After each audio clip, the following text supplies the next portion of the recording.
Le soleil brillait intensément ce matin-là dans la grande maison blanche située sur l'île de Banana, à Lagos.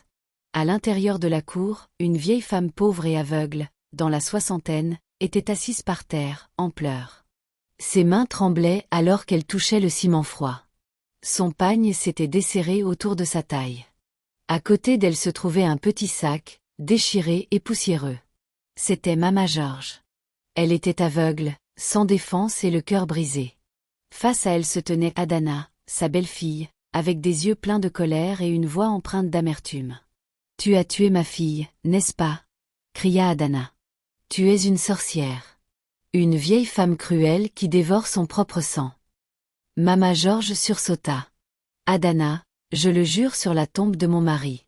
Je ne suis pas une sorcière. Je n'ai jamais fait de mal à Cynthia.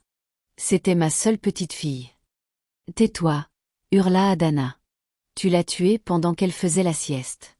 Et maintenant, mon mari est mort lui aussi. Ton fils est parti.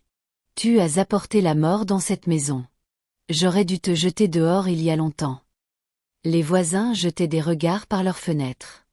Les gardes de sécurité détournaient le visage. Même la domestique qui servait autrefois du thé à Mama George était trop effrayée pour parler. Dans un accès de colère, Adana attrapa le sac de Mama George et le jeta dehors, au-delà de la grille. « Va-t'en. Tu ne peux plus vivre ici. Pas dans ma maison. Pas après avoir tué ma famille. » Des larmes coulaient sur le visage ridé de Mama George. Sa voix se brisa. « Où vais-je aller, Adana ? Je ne vois rien. Je n'ai personne. Je suis veuve. George était tout ce que j'avais. » Mais Adana s'en moquait. Son cœur était devenu dur comme la pierre. « Je me fiche de savoir où tu iras. Rampe dans les rues. Trouve tes semblables, les sorcières, mais pas sous mon toit. Plus jamais. » Elle claqua la grille derrière elle, laissant Mama George sous la chaleur écrasante. Le soleil devenait de plus en plus brûlant. Mama George resta assise par terre, ses lèvres tremblantes murmurant des prières. Son visage se tourna vers le ciel, comme si elle attendait une réponse. Elle venait de perdre son fils. Avant cela, sa seule petite fille, Cynthia, et maintenant elle était accusée, blâmée et jetée dehors comme une ordure. Elle toussa faiblement et s'adossa contre la grille.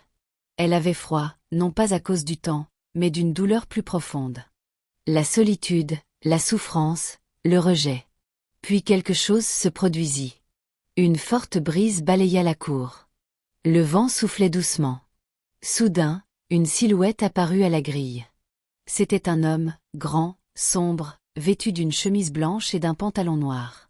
Il descendit d'un SUV noir et se tint là, silencieux. « Mama » dit une voix douce.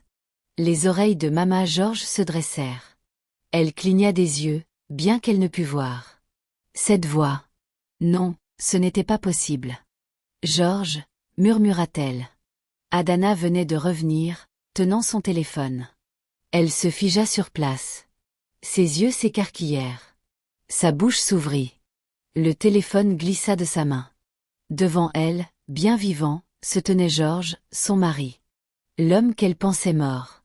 L'homme dont elle croyait que le corps avait été emmené à la morgue 2 jours plus tôt.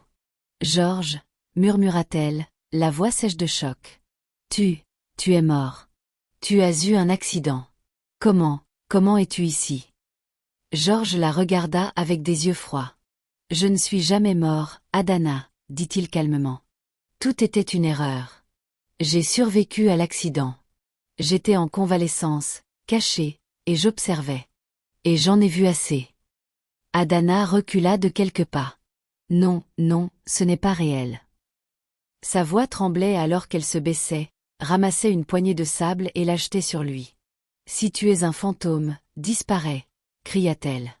Mais George ne disparut pas. Il s'approcha. « Je suis réel, Adana. Bien réel. Et je suis rentré chez moi pour découvrir que tu avais jeté ma mère aveugle hors de ma maison. » Adana bégaya. « Elle est une sorcière. Elle a tué notre fille. Elle a apporté la mort dans cette maison. » « Non, tonna George. Tu te trompes. Tu as été aveuglé par la douleur. La mort de Cynthia était une tragédie, une maladie silencieuse qui s'est glissée dans son sommeil. Et maintenant, Tu accuses ma mère, une veuve aveugle de 70 ans. Il s'agenouilla près de sa mère et lui prit la main. Mama, je suis là, murmura-t-il doucement. Ton fils est là. Mama George se mit à sangloter bruyamment. Mon fils, mon fils. Je pensais t'avoir perdu toi aussi. Adana restait figée. Son corps tremblait, mais pas de peur. De honte. George se leva et la fixa. Je n'aurais jamais cru que tu pourrais être aussi cruelle, Adana. Tu t'en es prise à ma mère dans son moment le plus bas. Tu as laissé le chagrin empoisonner ton cœur. Et pour ça. Il s'interrompit, la voix brisée. Je ne peux plus te considérer comme ma femme. Adana sursauta. Qu'est-ce que tu dis? George sortit son téléphone. J'ai déjà appelé mon avocat. Je demande le divorce. Et tout ce que je t'ai offert, cette propriété, les voitures, les parts de l'entreprise, c'est fini. Tu ne les mérites pas. Non, George, s'il te plaît. Tu as transformé ta douleur en haine. Tu as laissé le diable utiliser ton chagrin pour détruire tout ce que nous avions. Tu as fait du mal à la seule femme qui nous a toujours aimés. Il se tourna vers les gardes. Ramenez Mama à l'intérieur et apportez-lui à manger. Mama George fut doucement soulevée et ramenée dans la maison. Adana resta seule près de la grille, les genoux faibles. Elle s'effondra au sol, sanglotant sans pouvoir s'arrêter, alors que la grille se refermait lentement derrière elle. 2 mois plus tard, Adana était assise sur un banc en bambou devant une petite maison en terre, son pagne délavé collant à sa taille fine. Ses pieds étaient poussiéreux, ses cheveux défaits, ses yeux gonflés de larmes. Cela faisait 2 mois qu'elle n'avait pas mis les pieds dans la maison de l'île de Banana. 2 mois que son monde s'était effondré. Le village était calme ce matin-là. Seul le chant lointain d'un coq et le bruit d'une brouette passant par là brisaient le silence. Des enfants jouant au loin s'arrêtèrent en la voyant. Certains la regardaient, d'autres chuchotaient. C'est la femme qui a accusé sa belle-mère aveugle de sorcellerie, dit une fillette. Adana entendit tout. Elle entendait tout. Même les vieilles femmes près du ruisseau parlaient à voix basse lorsqu'elle passait. Elle ne comprenait pas. Elle ne savait pas la douleur qu'elle avait ressentie lorsqu'elle était entrée dans la chambre de sa fille et avait trouvé Cynthia froide, sans vie, dans son lit. Elle n'était sortie que pour préparer du PAP dans la cuisine. Cynthia venait d'avoir 4 ans. Elle semblait en bonne santé. Du moins, elle en avait l'air. Il n'y avait eu aucun signe, aucun avertissement. Et puis elle était partie. Adana ne s'en était jamais remise. Ses cris s'étaient transformés en murmures. Son cœur s'était pétrifié. Et la seule personne qui semblait indemne face à cette tragédie était Mama George. Aveugle, calme, toujours en train de murmurer des prières. Adana avait craqué. Elle avait laissé l'amertume grandir. Elle avait cessé d'écouter la raison. Elle voulait quelqu'un à blâmer. Et Mama George, si silencieuse, si vulnérable, était devenue sa cible. Assise dans le village, Adana repensait à tout ce qu'elle avait perdu. George, sa maison, sa dignité. Elle fixa le ciel. Dieu, pourquoi ne m'as-tu pas arrêté? Soudain, on frappa à la porte en bois derrière elle. La porte grinça, et un vieil homme en sortit. Papa Agneau, son oncle. Adana, appela-t-il doucement. Elle se leva et épousseta son pagne. Oui, mon oncle. Il s'assit sur un tabouret à côté d'elle. Je viens de rentrer de la ville. J'ai vu ton amie Nena. Elle m'a dit que tu essayais de contacter George. Adana hocha lentement la tête. J'ai envoyé des gens. J'ai même écrit des lettres. Il n'a pas répondu. Papa Agneau soupira. Il est blessé. Mais qu'en est-il de Mama George? Cette femme m'a supplié plusieurs fois de prendre soin de toi avant votre mariage. Elle te faisait confiance. Je sais, murmura Adana. Alors, va réparer les choses. L'orgueil ne t'aidera pas ici. Tu as perdu ta fille. C'était douloureux.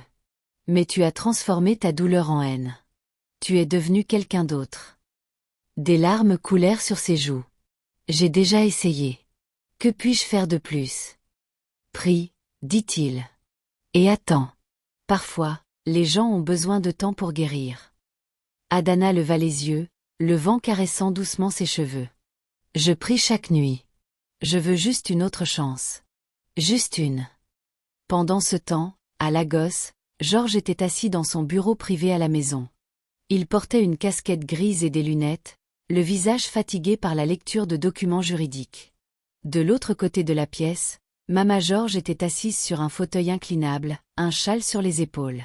« Mon fils », appela-t-elle doucement. Georges se tourna vers elle. « Oui, maman. » Elle croisa les mains sur ses genoux.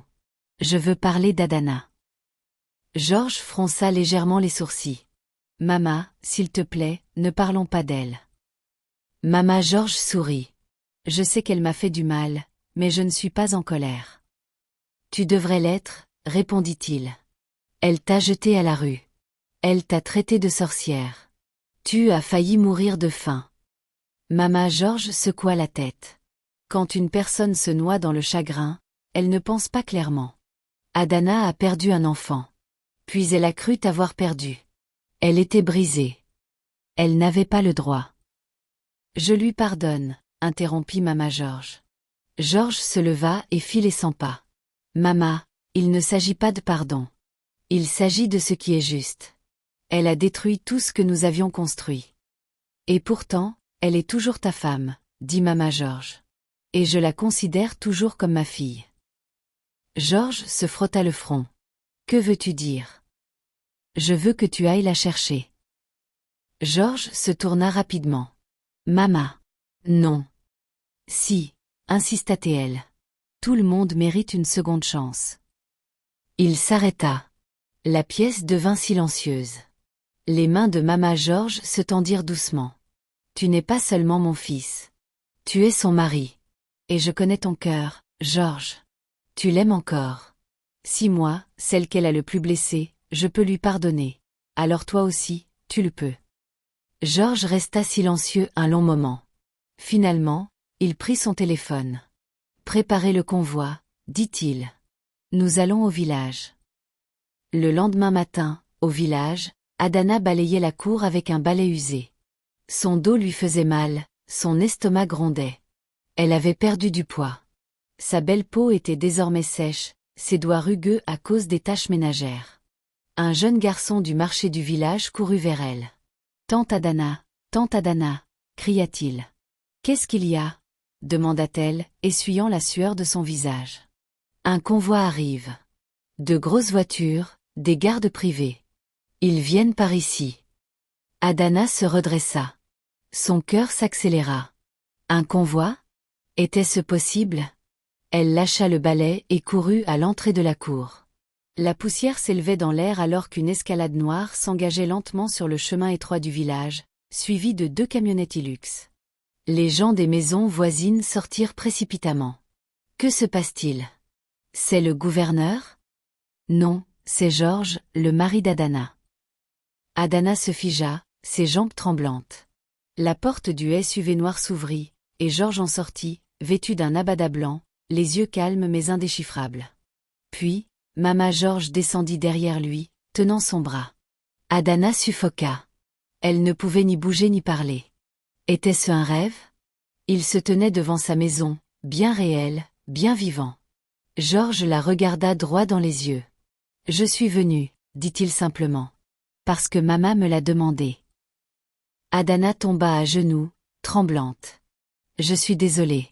Tellement désolée. » Mama Georges s'avança et posa doucement sa main sur l'épaule d'Adana. « Ma fille, » dit-elle avec un sourire chaleureux. « Je sais que tu étais blessée. Je sais que le chagrin peut troubler le cœur, mais je te pardonne de tout mon cœur. » Adana éclata en sanglots bruyants. Georges l'aida à se relever. « Je ne sais pas ce que demain apportera, » dit-il. « Mais Mama dit que tout le monde mérite une seconde chance. Alors je suis ici pour essayer à nouveau. » Et avec ces mots, il lui prit la main. Les villageois applaudirent. Certains pleurèrent. Adana regarda Georges, puis Mama Georges. Et à ce moment-là, elle ressentit quelque chose qu'elle n'avait pas ressenti depuis des mois. De l'espoir. Adana se tenait près de la fenêtre de la chambre, observant le jardin en contrebas. Les oiseaux volaient entre les fleurs. La fontaine d'eau projetait doucement une brume dans l'air. Tout semblait pareil, et pourtant tout était différent. Cela faisait 3 semaines que Georges et Mama étaient venus au village pour la ramener. 3 semaines qu'elle avait remis les pieds dans cette maison. 3 semaines qu'elle se sentait en sécurité, mais aussi 3 semaines de guérison.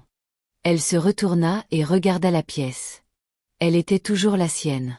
Les rideaux couleur crème, le lit blanc doux, la photo encadrée d'argent d'elle et Georges le jour de leur mariage. Leur sourire était plein à l'époque, intact par la tragédie. Elle se dirigea vers la chambre de Cynthia et poussa lentement la porte.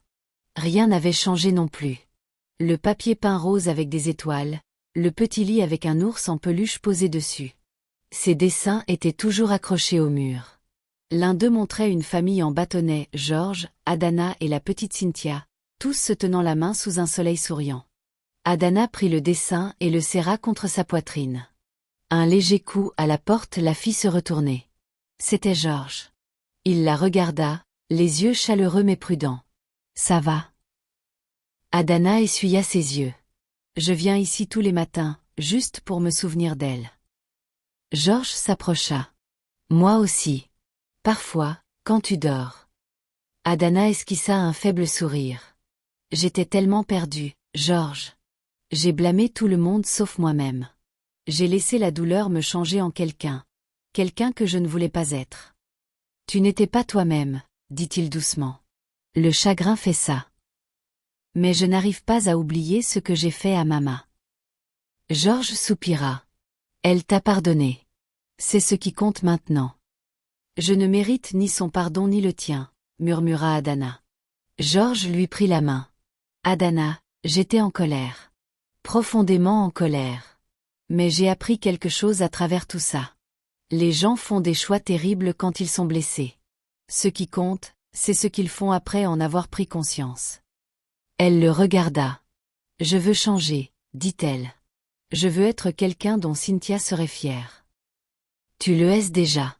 Ou du moins, tu le deviens. » Ils restèrent silencieux, main dans la main, dans la chambre de Cynthia.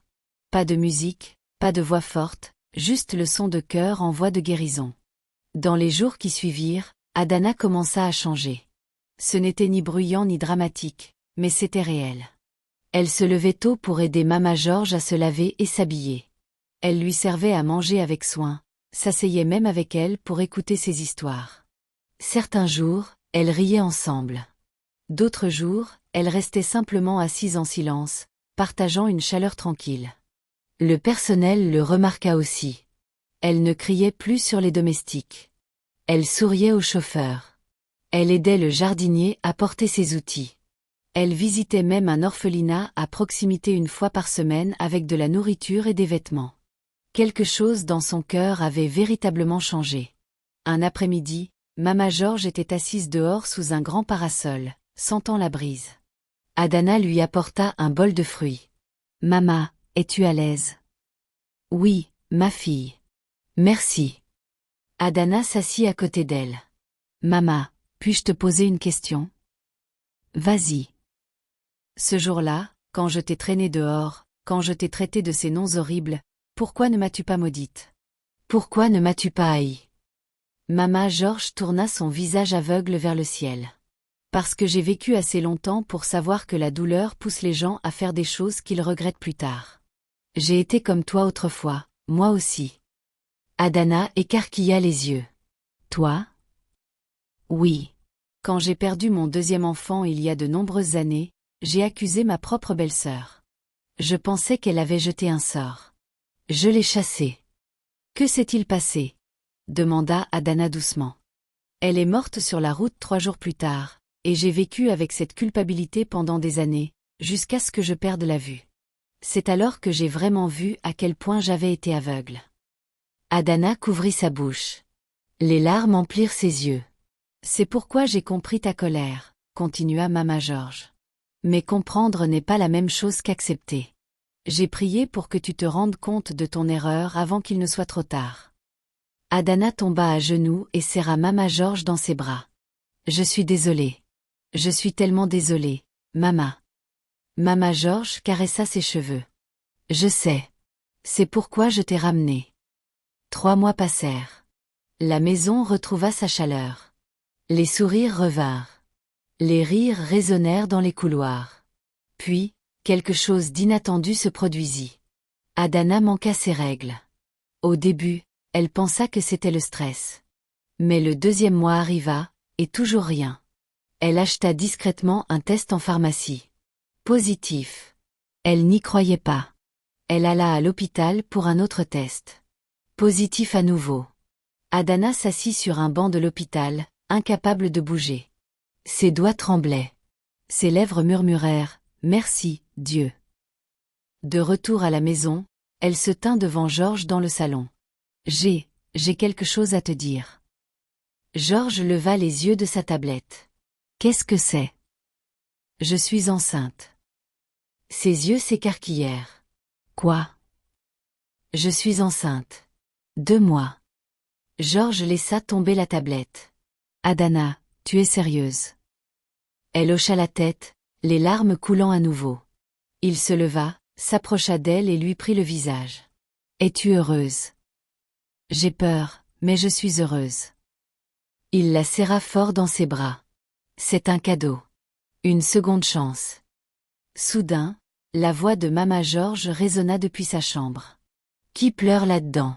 Est-ce une bonne nouvelle, ou dois-je venir avec ma canne ?» Ils éclatèrent tous les deux de rire.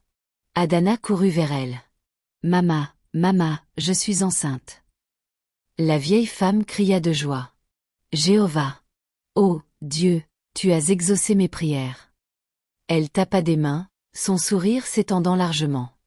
Ce soir-là, la maison était remplie de musique.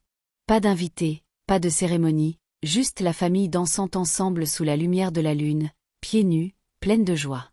9 mois plus tard, Georges faisait les 100 pas devant la salle d'accouchement, les mains sur la tête. À l'intérieur, Adana criait de douleur. Les infirmières entraient et sortaient précipitamment. Puis, le silence. Le cri d'un bébé remplit l'air. Puis un autre. La porte s'ouvrit. Le médecin sortit en souriant. « Félicitations, monsieur. Votre femme a donné naissance à des jumelles. » Georges resta bouche bée. « Des jumelles ? » ?»« Oui. 2 magnifiques petites filles. » Il se précipita à l'intérieur et trouva Adana faible mais rayonnante. 2 petits paquets dans ses bras. Elle le regarda, les yeux pleins de larmes. « Voici Sandra et Sarah. » Georges embrassa son front. « Merci. Merci de ne pas avoir abandonné. » Mama Georges entra lentement, guidée par une infirmière. Le médecin plaça l'un des bébés dans ses bras. Elle le serra contre elle et murmura « Bienvenue dans une maison bâtie sur des secondes chances. » 12 ans passèrent. La maison autrefois silencieuse de l'île de Banana résonnait désormais de rires, de pas et de l'excitation quotidienne d'une famille animée. Sandra et Sarah, les jumelles de Georges et Adana, étaient devenues des jeunes femmes intelligentes et confiantes. Elles avaient l'esprit vif de leur père et le cœur fort de leur mère. Partout où elles allaient, elles brillaient comme une lumière, douce mais impossible à ignorer. Dès leur plus jeune âge, les 2 filles avaient montré une intelligence hors du commun. Alors que d'autres enfants jouaient avec des poupées et des crayons, Sandra et Sarah posaient des questions profondes sur le corps humain et le fonctionnement de la médecine. « Je veux guérir les gens comme Jésus l'a fait », avait dit Sarah à Mama Georges à l'âge de 5 ans. « Et moi, je veux trouver un moyen pour que les gens ne ressentent plus jamais la douleur », avait ajouté Sandra. Leurs rêves n'avaient jamais faibli. À l'école, elles dominaient toutes les classes. Leurs professeurs étaient émerveillés par leur humilité malgré leur intelligence et la richesse de leur père. « Mama nous a appris quelque chose », avait dit Sandra à un journaliste après avoir remporté un concours scientifique national. Elle a dit « Une seconde chance n'a de valeur que si vous l'utilisez pour aider les autres. » Et c'est exactement ce qu'elles firent. À 24 ans, Sandra et Sarah étaient devenues médecins à part entière. Elles venaient de rentrer d'une mission médicale au Kenya et avaient été invitées à parler lors d'une conférence mondiale sur la santé à Port Harcourt. Adana se tenait devant le miroir, ajustant son élégant pagne bleu. Ses boucles d'oreilles en argent scintillaient sous la lumière du soleil qui entrait par la fenêtre de la chambre.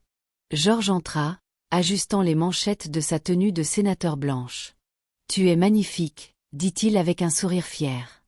Adana rougit. « Tu dis ça à chaque fois que je porte ce pagne. » « Parce que c'est vrai à chaque fois. » Ils rirent tous les deux. Puis la voix d'Adana s'adoucit. Tu y crois? Nos filles parlent au monde aujourd'hui. D'un petit lit d'hôpital à une scène mondiale. Georges hocha la tête. Elles sont la preuve vivante de la grâce. Elle se tourna et lui prit la main. Georges, merci pour ce jour-là au village, pour m'avoir ramené. Je l'ai fait parce que maman me l'a demandé. Mais aujourd'hui, je suis content d'avoir écouté. Plus tard dans l'après-midi, la grande salle de conférence de Port-Harcourt était pleine à craquer. Les lumières clignotaient, les caméras tournaient, des médecins, des chercheurs et des étudiants de toute l'Afrique attendaient avec impatience. Le maître de cérémonie annonça « Mesdames et messieurs, veuillez accueillir nos prochaines oratrices, le docteur Sandra et le docteur Sarah Georges. » Les applaudissements retentirent alors que les jumelles montaient sur le podium, vêtues de blouses blanches assorties, légèrement maquillées et arborant des sourires calmes. Sandra prit la parole en premier. « Nous sommes ici non seulement en tant que médecins, mais en tant que filles qui ont reçu une seconde chance dans la vie grâce au pouvoir de l'amour, du pardon et de la famille. » Sarah continua. « Notre parcours a commencé dans la douleur, mais il a été façonné par des personnes qui ont choisi de croire en la rédemption plutôt qu'en la vengeance. » En coulisses, Georges et Adana étaient assis au premier rang, main dans la main, les larmes aux yeux. Adana fouilla dans son sac et en sortit une feuille de papier pliée. C'était un dessin, délavé, fragile. Le vieux croquis de Cynthia de leur famille, dessiné au crayon avec son petit personnage en bâtonnet tenant leurs mains. Adana plaça le papier sur son cœur. « J'aimerais qu'elle puisse les voir, » murmura-t-elle. Georges posa doucement sa main sur la sienne. Elle les voit. À chaque fois qu'elle sourit. Après la conférence, les journalistes entourèrent la famille. Les flashs des caméras crépitaient. « Docteur Sandra, comment votre famille a-t-elle influencé votre chemin vers la médecine ?» Elle regarda sa mère. « Parce que j'ai vu ce que la douleur a fait à notre famille et comment la guérison nous a réunis. Je voulais aider les autres à trouver la guérison aussi. » Sarah hocha la tête. « Maman et papa nous ont appris à ne jamais fuir notre passé, mais à en tirer des leçons. C'est pourquoi nous sommes qui nous sommes. » Le week-end suivant, la famille retourna à Lagos. Les préparatifs étaient en cours. Les jumelles allaient se marier. Sandra était tombée amoureuse du docteur Johnson, un brillant pédiatre qu'elle avait rencontré pendant sa résidence. Sarah, quant à elle, avait rencontré Maxwell, un ingénieur biomédical, lors d'un atelier sur le développement de vaccins.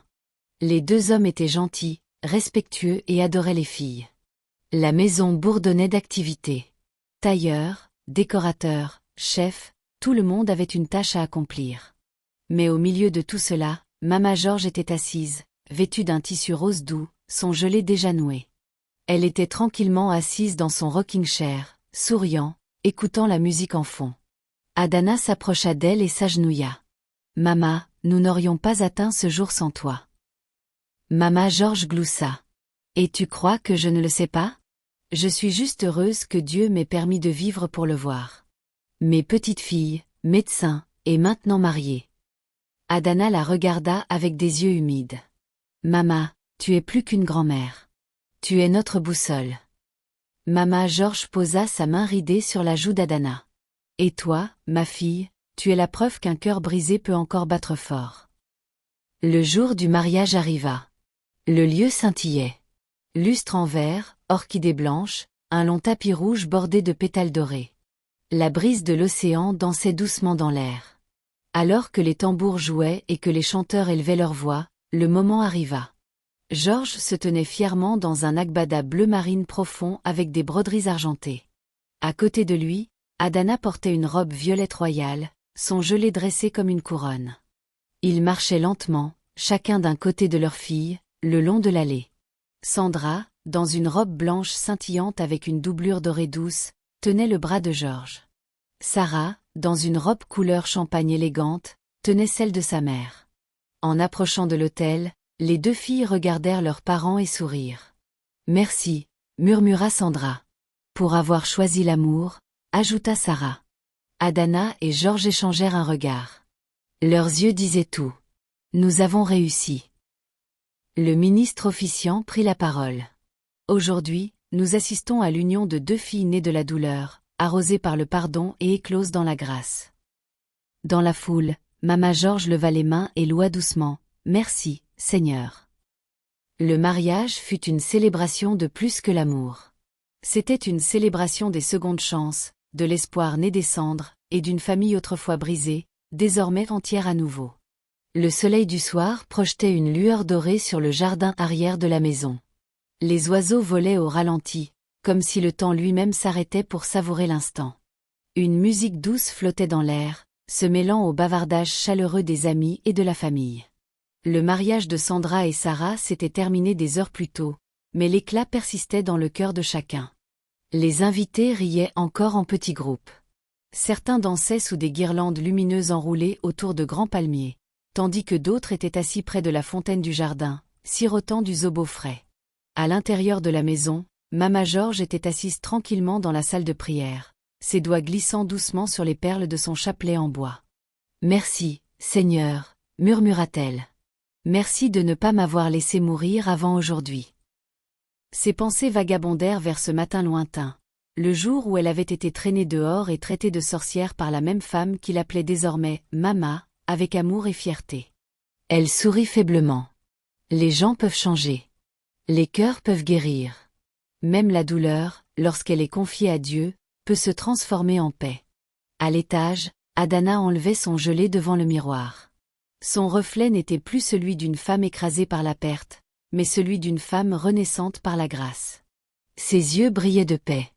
Son cœur battait calmement. Elle regarda par-dessus son épaule alors que Georges entrait. Il portait 2 verres de punch aux fruits et lui en tendit un.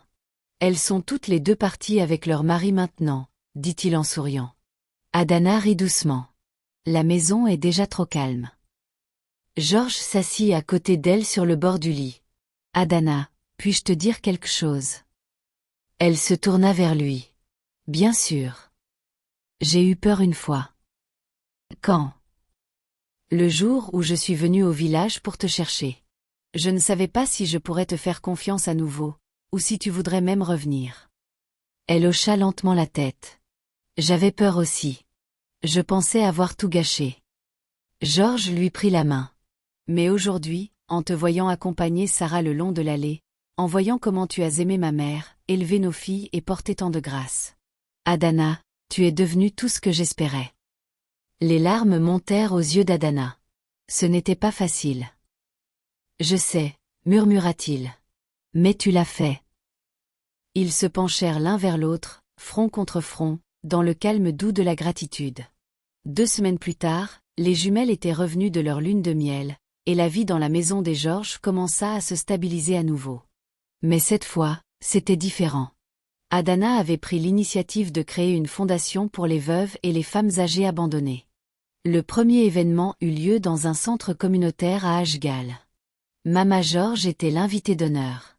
Quand elle arriva, des femmes se précipitèrent pour l'accueillir avec des étreintes et des larmes. « J'ai entendu votre histoire, Mama, » dit une femme. « Comment vous avez été jetée dehors et comment vous êtes maintenant la raison pour laquelle beaucoup d'entre nous ont un endroit où dormir. » Adana prit le micro. « Je m'appelle Adana George. Il y a des années, j'ai cru quelque chose de terrible à propos de ma belle-mère aveugle. J'ai laissé le chagrin me transformer en quelqu'un que je ne reconnaissais pas. Mais aujourd'hui, je suis ici parce qu'elle m'a pardonné. Et grâce à ce pardon, je me suis retrouvée. Cette fondation est donc pour les femmes comme elle, oubliées, incomprises ou rejetées. » La foule applaudit. Mama George, tenant une canne ornée d'un liseré doré, essuya ses larmes. Elle leva la main et parla lentement. « Une femme n'est pas vraiment brisée tant que le monde n'arrête pas de croire en elle. Mais quand une personne choisit de la voir, de l'aimer et de la relever, elle devient plus forte que jamais. » Ce jour-là, 25 veuves reçurent un soutien pour le logement et des bilans médicaux, et chacune repartit avec une petite carte sur laquelle était écrit « Vous comptez. Vous n'êtes pas oubliés. » Ce soir-là, à la maison, Georges entra dans le salon et trouva Adana assise avec Mama George. « Mama, tu n'as pas beaucoup mangé aujourd'hui, » dit-il, inquiet. Mama George sourit doucement. « Je suis rassasié, mon fils, rassasié de joie. » Georges s'assit à côté d'elle et lui prit la main. « Tu as fait plus que quiconque dans cette famille. Tu nous as réunis. » Mama George tendit la main et trouva celle d'Adana. Et elle m'a rendu plus que je n'avais jamais perdu. Adana retint ses larmes. Mama continua. Le monde ne change pas quand les riches construisent de plus grandes maisons. Il change quand les gens brisés se pardonnent les uns les autres. Georges hocha la tête. Tu nous as appris ça, Mama. Mama Georges s'adossa à son fauteuil et soupira profondément. Maintenant, je peux reposer en paix. J'ai vu mes petites filles mariées, ma belle-fille transformée, et mon fils en paix. Dieu a été bon. Le lendemain matin, alors que le soleil se levait derrière la maison était inhabituellement silencieuse. Adana entra dans la chambre de Mama Georges avec son plateau de petit déjeuner. Elle souriait, prête à parler de l'événement caritatif, mais Mama Georges ne répondit pas. Elle reposait paisiblement sur son lit, enveloppée dans une couverture douce, les mains doucement croisées sur son ventre. Son visage arborait un sourire calme, comme celui de quelqu'un qui avait attendu assez longtemps et avait enfin reçu ce pourquoi elle priait. Adana lâcha le plateau. « Mama » appela-t-elle doucement. Elle se précipita à son côté, toucha son visage. Il était chaud, mais immobile. « Mama, s'il te plaît, réveille-toi. C'est le matin. » Les larmes commencèrent à couler sur son visage. Georges arriva quelques instants plus tard et s'effondra près du lit. « Elle a attendu » murmura Adana entre ses sanglots. Elle a attendu jusqu'à ce que tout soit réparé. Georges l'enlaça alors que le personnel se rassemblait à la porte. Certains pleuraient, d'autres priaient. Plus tard ce soir-là, une petite cérémonie privée eut lieu dans le jardin. Sandra et Sarah revinrent immédiatement, et ensemble, la famille s'assit en silence, se tenant les uns les autres, regardant le soleil plonger dans l'océan au-delà des arbres. « Elle nous a laissés en paix », murmura Adana. « Non », corrigea Georges. « Elle nous a laissés avec un but. » Des mois plus tard, une statue fut dévoilée au centre de Lagos, juste devant le nouveau siège de la fondation. C'était une sculpture en bronze d'une femme âgée tenant la main d'une femme plus jeune. Un symbole de réconciliation, d'amour et de seconde chance. Sous la statue, ces mots étaient inscrits. En mémoire de Mama Georges, la femme qui voyait avec son cœur. Une seconde chance est un don sacré. Ne le gâchez jamais. Adana se tenait devant la statue un soir, tenant une fleur dans la main. Georges la rejoignit, passant son bras autour de ses épaules. « Elle a tout changé », murmura Adana. Georges hocha la tête. « Et maintenant, toi aussi. » Alors qu'ils s'éloignaient, main dans la main, le vent dansait autour d'eux, et le doux son des rires résonnait au loin. Sandra et Sarah jouaient avec leurs propres enfants dans le jardin. La vie avait bouclé la boucle. L'histoire qui avait commencé dans la douleur s'achevait dans la grâce. Si vous avez aimé cette histoire, commentez, partagez et abonnez-vous à notre chaîne pour plus d'histoires captivantes.